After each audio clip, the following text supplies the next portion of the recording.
Eu queria mencionar, por exemplo, a fase áurea da Universidade Federal do Paraná a partir da década de 50, quando houve um grande interesse pela pesquisa acadêmica, isto é, estudar todos os fenômenos geológicos que tivessem uma certa ligação com o contexto ambiental. Então, nessa época, quando foi acumulado grande número de informações que depois passaram a ser usadas pela universidade para a montagem de trabalhos.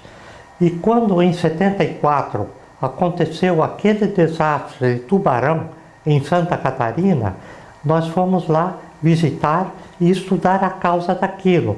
E daí resultou também um trabalho. E com outros desastres, como o de 67 em Caraguatatuba, também fomos examinar. Com esse acervo de informações, nós planejamos algumas atitudes da universidade que devia tomar mediante o que fazer com pesquisas para estudar a problemática ambiental.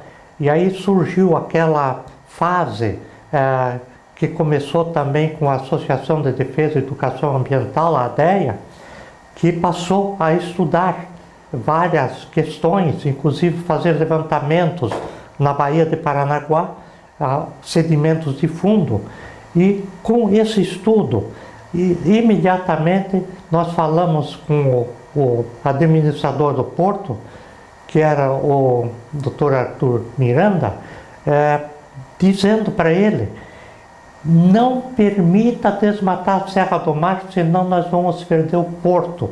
A grande quantidade de material que descia da serra pela erosão, desmoronamentos também, a estrada também foi afetada, com plantação de bananeiras. Então, a ocupação da vertente de uma região montanhosa que tem uma determinada inclinação não pode ser ocupada. É uma área de preservação permanente, visando duas coisas. Por exemplo, aqui no litoral seria a defesa do porto, e em outras regiões manter os recursos hídricos e não tirar a floresta, porque aí perderia-se a fonte de água, que é o abastecimento. Então tem uma série de fatores envolvidos com isso que implicam uma aplicação prática muito importante. E com a evolução desse trabalho, nós propusemos a COMEC, a região metropolitana de Curitiba, para fazer um levantamento de todas as condições geológicas, morfológicas, tipo de relevo, tipo de onde tem tendência a abrir bossorocas, todo esse problema, para juntar todas essas informações para fazer uma recomendação do uso do solo. O que é que se pode fazer com a região? Quer dizer, quem ocupa a região, a meu ver, não é senhor do seu terreno, ele tem que obedecer um critério social, que é da maioria, o interesse da maioria, para não perder o recurso natural. E o que tem acontecido, que a gente vê, por exemplo, nesses acidentes que aconteceram aí, por exemplo, em Antonina, subiram na vertente, que é uma área de risco, ocuparam e lá veio o desastre. Outras áreas, por exemplo, da serra, onde tinha florestas e houve toda aquela cicatriz, aí um problema de estrutura geológica, porque dentro da terra dentro do relevo tem estruturas, principalmente tem uma estrutura que é chamada de aclasamento de descompressão.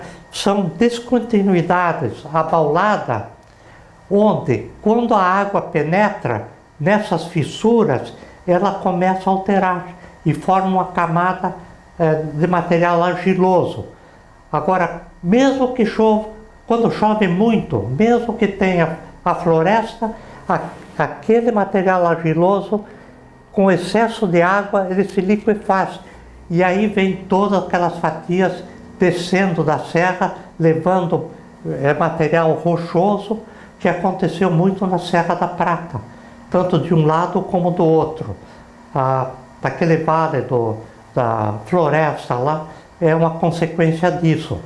Então, tudo isso tem uma implicação muito estreita com a estrutura geológica, e isso é muito bem conhecido. Isso tem publicações, tem uma série de publicações feitas pela Universidade Federal do Paraná, que é só ir e consultar. Tem agora um livro que está publicado na Universidade Federal do Paraná, Origem e Estrutura das Paisagens Tropicais e Subtropicais. O terceiro volume aborda toda essa problemática da estrutura da vertente e as ligações com os desastres naturais. E quando é esse livro? Esse livro está na terceira edição.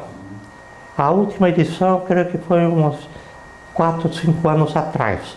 E as primeiras referências a esses trabalhos são de quando? De que ano? Esse foi iniciado em 1994, por aí.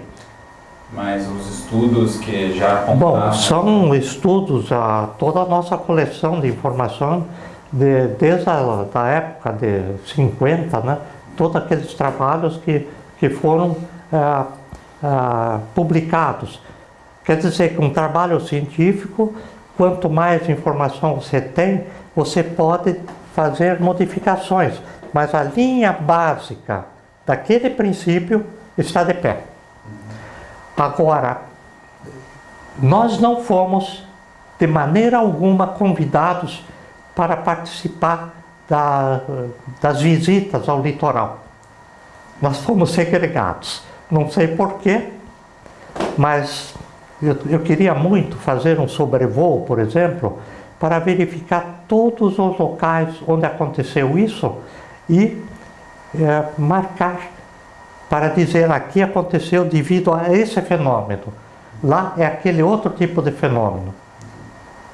O NOS a que o senhor se refere é o grupo de pesquisa do senhor, é o grupo da sua associação, é o senhor especificamente? Não, porque como eu trabalhei muito no caso de Santa Catarina, de São Paulo, e em vários lugares também, eu visitei vários lugares na África, fiz 5 expedições na África, e inclusive no deserto Saara. Então a gente tem uma visão global do tipo climático. O que é que acontece num clima, o que acontece no outro. Porque existe mudança climática, fala-se muito em mudança climática, mas existem as grandes mudanças climáticas que independem do homem. Aquelas, por exemplo, do Quaternário, ou mesmo do Cenozoico, tem fases de clima muito frio que desertifica toda a superfície da Terra. E próximo às áreas de determinadas regiões, como onde está hoje o deserto Saara, ela se umidifica. Então, quando a gente visita, caminha naqueles vales do deserto Saara, encontra enormes terraços fluviais com seixos rolados, encontra pinturas rupestres com antílope e a presença do homem dentro dessas áreas. Mas essas são mudanças climáticas seculares, não dependem do homem. Essa é uma questão que você pergunta também. Isso é efeito direto, por exemplo? Os desastres são efeitos diretos do efeito estufa? São provocados pelo efeito estufa, por exemplo? Bom, o efeito estufa aumentaria a temperatura e com isso ele umidificaria o clima. Então ele aceleraria a alteração química das rochas, aumentando a espessura do manto de intemperismo e acentuando isso. Isso existiu no passado. Por exemplo, No último 1 milhão de anos, tem um trabalho do professor Bernard sobre o pluvial e interpluvial da África, quer dizer, o pluvial e interpluvial da África, onde ele analisa a mecânica celeste no último 1 milhão de anos.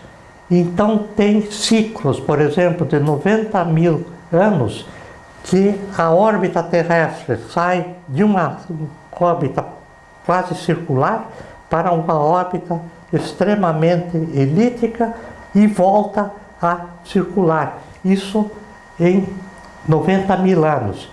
Quando ela é circular, o clima é pluvial, chove mais em toda a superfície da Terra. E quando é muito elíptica, o clima desertifica, aumenta o semiárido, tudo isso. Não? Então, quando a gente viaja pelo interior do Brasil, a gente vê os vestígios do clima semiárido. Não? Inclusive aqui, quando a gente analisa os cortes de estradas, a gente consegue interpretar o que pertenceu à fase semiárida e o que é depositado na fase úmida, no passado do tempo, no tempo geológico passado. Nenhum desses deslizamentos é resultado desse... Não, esse é pontual e atual, é uma situação de hoje. Mas vamos dizer que essa situação de hoje se repita seguidamente, então a tendência é cortar bastante, retirar o material. E quando vem o semiárido, por exemplo, sem a vegetação, todo o material alterado é levado para o fundo do vale. Mas esses são ciclos grandes. E o que nós estamos falando agora, eu não posso relacionar isso aos ciclos geológicos. Qual é o papel do homem nessas mudanças? Fala-se muito, mas não tem medições corretas. Então, fica dizendo, não, é isso, isso, isso. Dá para dizer que esse evento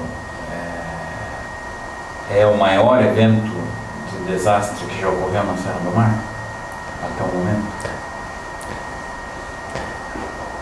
Olha, tem ocorrido. A Serra de Caraguatatuba foi muito maior do que esse aqui. Na Serra das Araras, no Rio de Janeiro, também foi maior. Aqui foi grande, mas não se compara com o outro. É bem menor. Professor, a gente passando, quando a gente começou a fazer as filmagens, a gente identificou que, às vezes, no mesmo morro, de um determinado lado, a vegetação continua intacta e do outro tem esses cortes, né? Como que a gente poderia explicar esse tipo de coisa? Aquele que tem aquela imagem num dos diapositivos, que talvez deve chamar aí mais para frente. Você pode visualizar quando parada aí, professor? Pode ir mais para frente. Só que eu não enxergo aí. Eu já estou saindo. Não estou vendo, sim, não. Espera aí. Porque está para frente. Pode ir para frente. Mais.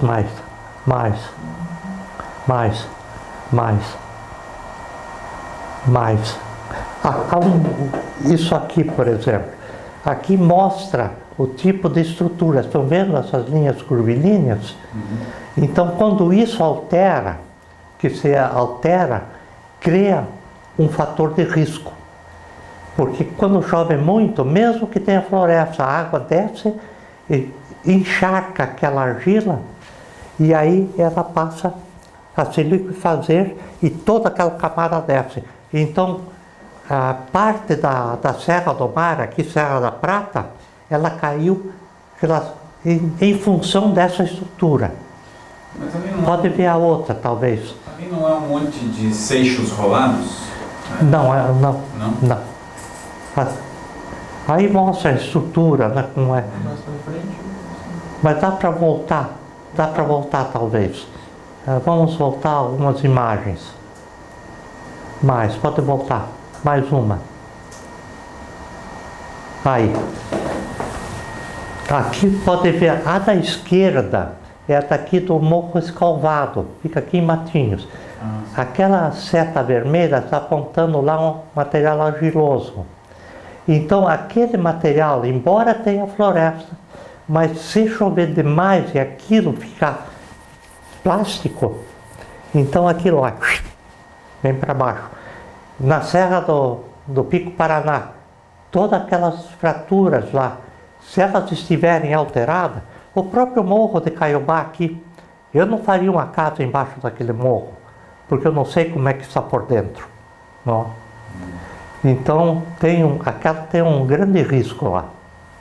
E o processo de alteração, olha a água como flui, com matéria orgânica por aquela fratura. E ela levando gás carbônico e matéria orgânica com atividade bacteriana, ela começa a alterar os minerais, os feldspatos, ferromagnesianos, etc. E, naturalmente, é que vai provocar a formação daquela camada. E aí está o grande problema. Agora, quando o material é solo, profundo, aí a problemática é outra, totalmente diferente. Mas qual seria a possível explicação, então, de um lado, de estar numa mesma região, com o mesmo índice pluviométrico, ter chovido a mesma quantidade, ter Sim. a mesma formação, de um lado ter caído e do outro não? Mas o outro lado estava com menor alteração. Então é isso, não posso... não teve, no caso foi a interferência alteração que interferiu nisso. Por isso que eu gostaria de fazer um voo de helicóptero para pegar bem de perto todas essas imagens, justamente com o olho geológico, para ver, procurar aquilo que eu preciso. Não é? O senhor quer dar uma explicação então mais técnica, acompanhando os slides, para a gente ter essa fala também, de como que aconteceu os desbarrancamentos? A gente pode colocar desde o começo? O que vocês acham? Como assim? Não, eu estou pensando em ir apresentando os slides e o senhor vai... o senhor deixou disponível esses slides, né? O senhor comentar Sim. um outro slide que seja bem explicativo e efetivamente do que aconteceu. Porque daí na hora da entrevista a gente acrescenta um outro slide com a sua fala por trás, pode ser? Eu acho que daria para fazer uma cópia disso aqui no computador, fica com o original, faz uma cópia e eu elimino aquilo que não tem interesse, imediato. Tá bom, sem problema. Professor, como é que a gente sabe que esses desbarrancamentos aconteceram anteriormente, aqui nessa região? Isso é um evento... Fica nas cicatrizes. Quando tem um corte, você consegue ler o que aconteceu. Um corte, um perfil no solo. Um perfil grande, para você ter acesso à informação do passado. Porque o geólogo é que nem um quiromante. O quiromante lê a mão da pessoa e o geólogo lê a mão da terra. Então, todos aqueles traços, tudo aquilo lá que a gente vê, tem um significado. Conta uma fase do passado da vida da Terra. Não é? E também, a partir de toda essa associação, a gente pode dizer, não faça isso porque vai acontecer um desastre. Também tem essa possibilidade. E qual é a frequência de registro desse tipo de evento no passado geológico aqui para essa região? Nós não temos muita coisa assim, sabe? Tem aquelas informações de Canhanduva, que ela serviu porque aquele corte foi que abriu a nossa mente para a problemática. Canhanduva, isso é onde, professor? Fica entre Itajaí e Camboriú. Quando que o senhor abordou esse... Não, isso aí nós estávamos fazendo levantamentos da formações cenozoicas. Até eu estava com o professor Riado Salamone, que ele trabalhou 5 anos comigo, e a gente achou aquele corte E quando a gente viu aquilo, acendeu uma fagulha, e aí a gente pegou as mudanças climáticas. Foi aí que a gente começou a falar de mudanças climáticas e fez uma modificação na geomorfologia para fazer uma geomorfologia baseada em cima de estratigrafia geológica. Então, eu considero a geomorfologia praticamente um ramo da geologia, porque antigamente era considerado como da geografia pura, né? Era no passado, né? Mas hoje, se a geografia quer fazer geomorfologia, tem que usar geologia. Foi dali que surgiu então toda essa linha de trabalho, que tem de pesquisa. A relação da alteração climática. Né? É. Eu lembro de alguns desbarrancamentos ou notícias, por exemplo, na década de 80 no Manumbi, que o senhor está lembrado, tem alguma lembrança a respeito disso? De que levou parte da estação, levou os trilhos, alterou a Cachoeira dos Manumbinistas. Eu sei que o senhor conheceu um pouco dos manumbinistas e tal. E isso foi na década de 80. Na verdade, esses eventos existem na Serra, não sei, posso estar falando uma crendice, mas talvez não seja exatamente assim. Existem esses desbarrancamentos na Serra. Sim, existe o risco. Constantemente, talvez, mas não nesse volume, como aconteceu nesse ano. Mas o senhor mesmo disse que o volume, não sei se é esse o termo, mas a dimensão desses outros desastres, por exemplo, do Rio de Janeiro, foram maiores. Lá morreu muito mais gente. Aqui foram 4 pessoas. Esse é recente lá de Teresópolis, lá para Friburgo. Por que lá, não é só uma questão de dimensão, mas por que lá morreram mais pessoas e aqui menos? Não, porque lá eles ocuparam essas vertentes íngremes. Pode ver, tem aí as imagens da ocupação mais para frente, né?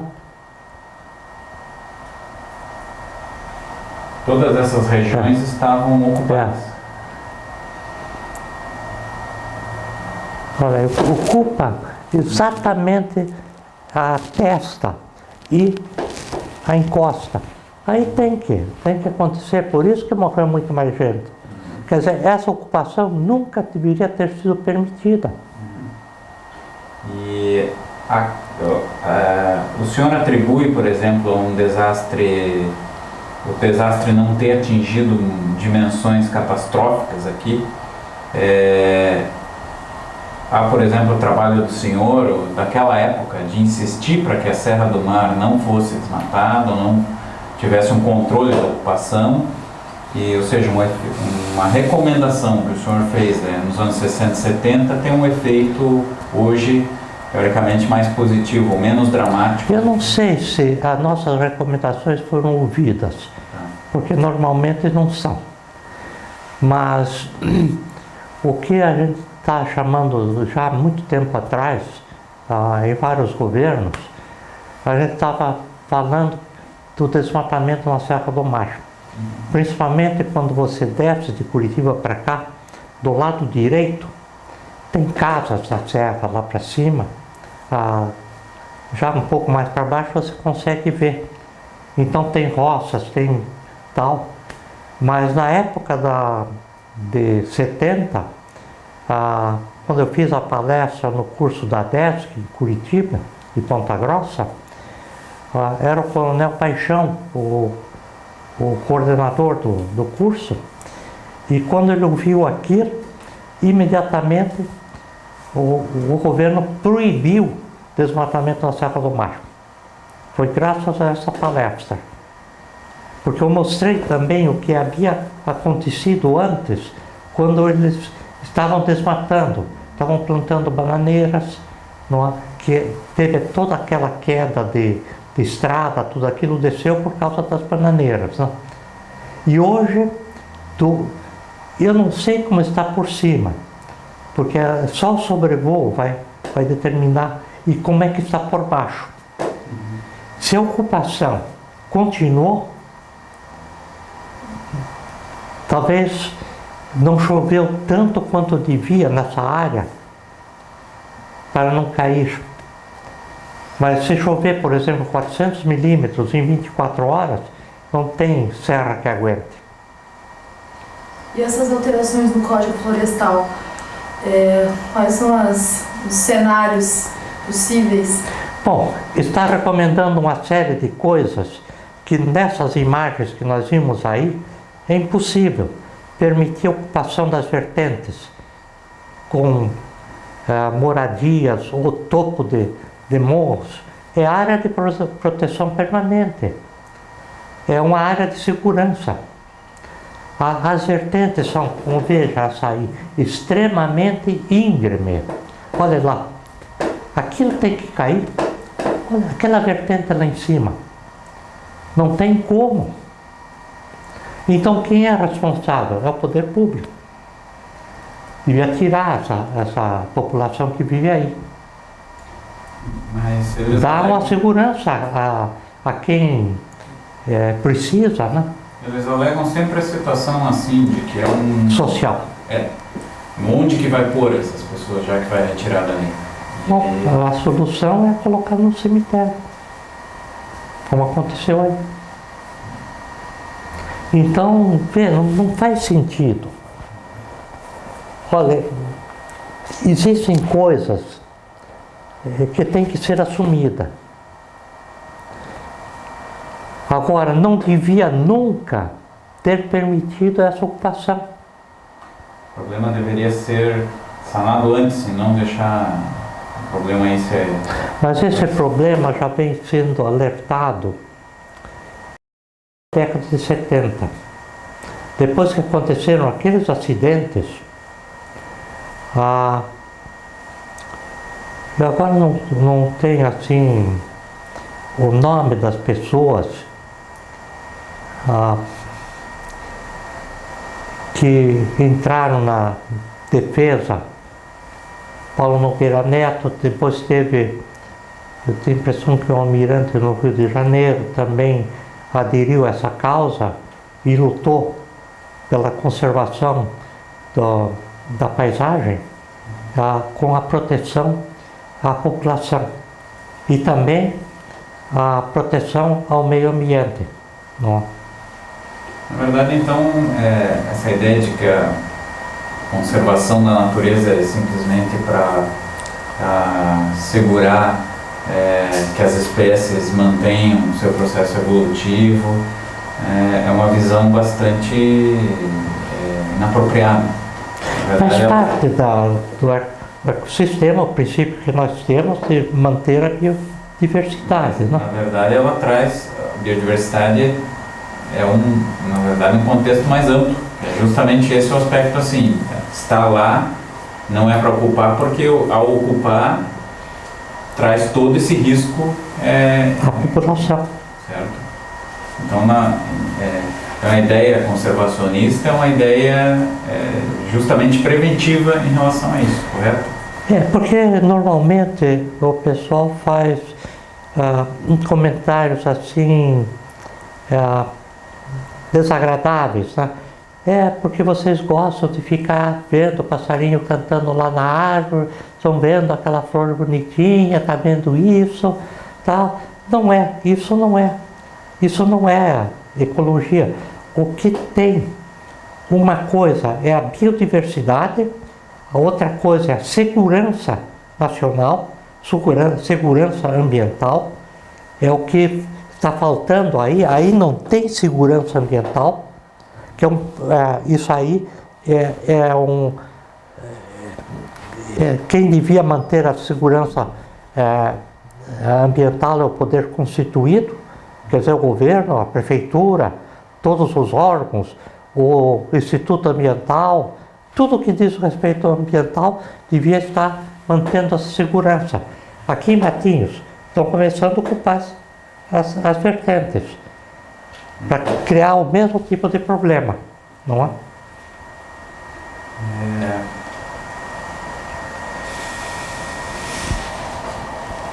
O professor falou no começo, né,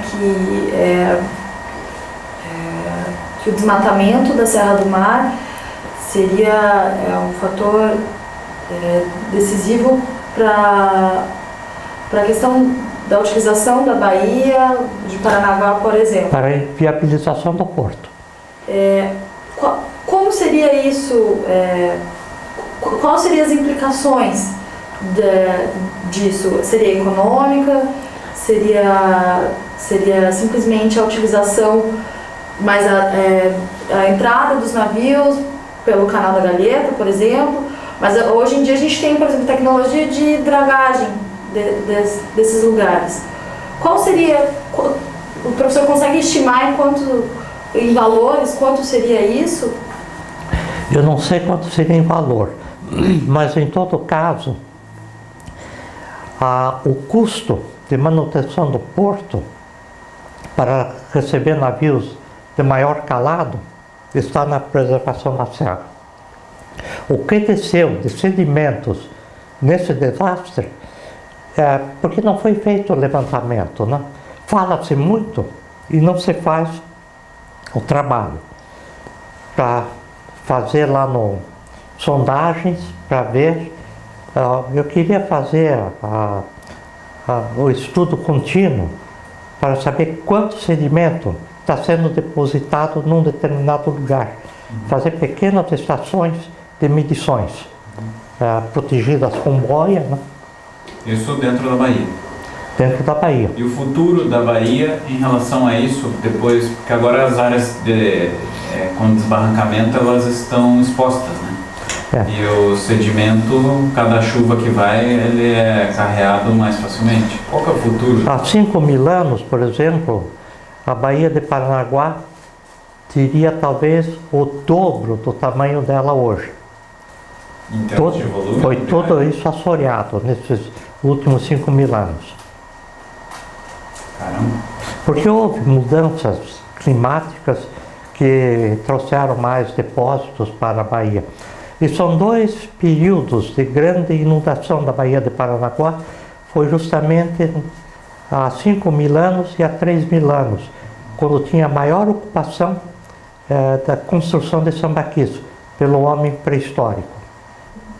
Eles não tiveram influência nesse... Não, eles tiveram muito mais material para coletar, malacológico, nesses momentos de grande extensão da Baía de Paranaguá.